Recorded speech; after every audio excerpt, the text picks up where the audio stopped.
Hello guys! Natakam ba kayo? Gaya ko? Simple lang yan gawin, gaya ko. Loh! Uy! Syempre unahin mo muna yung sarili mo. Ha?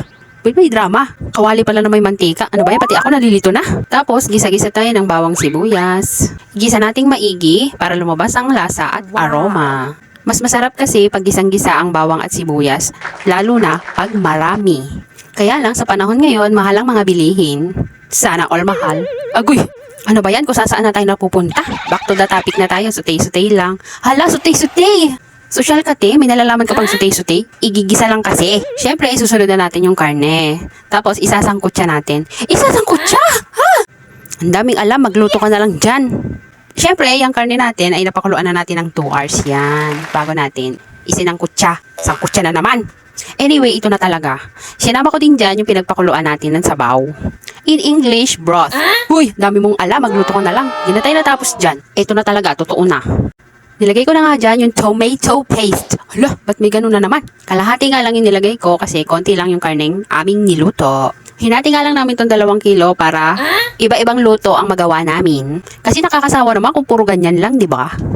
Ayan, nilagay ko na naman yung broth. Ano ba yan? Ayan na naman siya. Pinagpakuluan na lang kasi, dami pang arte. Halo-haloin lang para kumalat ang tomato paste.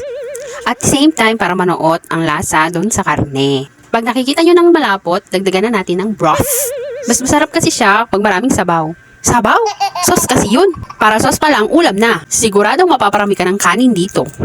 Antayin lang natin siyang kumulo. Tignan nyo guys, yung lutuan namin, use oil. Ang laking tipid niya, lalo na pag nagpapakulo ka ng karne. Para ka lang nag-charge.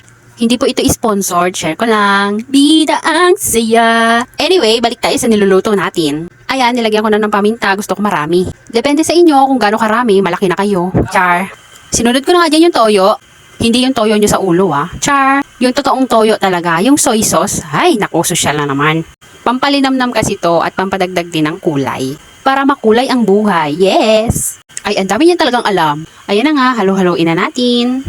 Halo-halo lang. Dito naman, nagdagdag na ako ng asukal para hindi gaanong maasim. Para nagtatalo ang tamis, alat at asim. Ay, perfect! Ang kulang na lang dito, carrots, tsaka patatas. Pero dahil wala tayo nun, wag na. Wag na nating hanapin ng wala. Masasaktan ka lang. Agoy!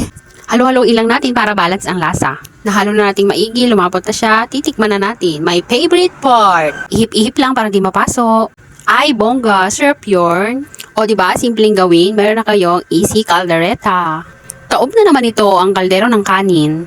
Tada! Ito na ang resulta ng ating pinaghirapan. O, kuha na kayo ng kanin nyo, sabayan nyo akong kumain. Thanks for watching, hanggang sa muli!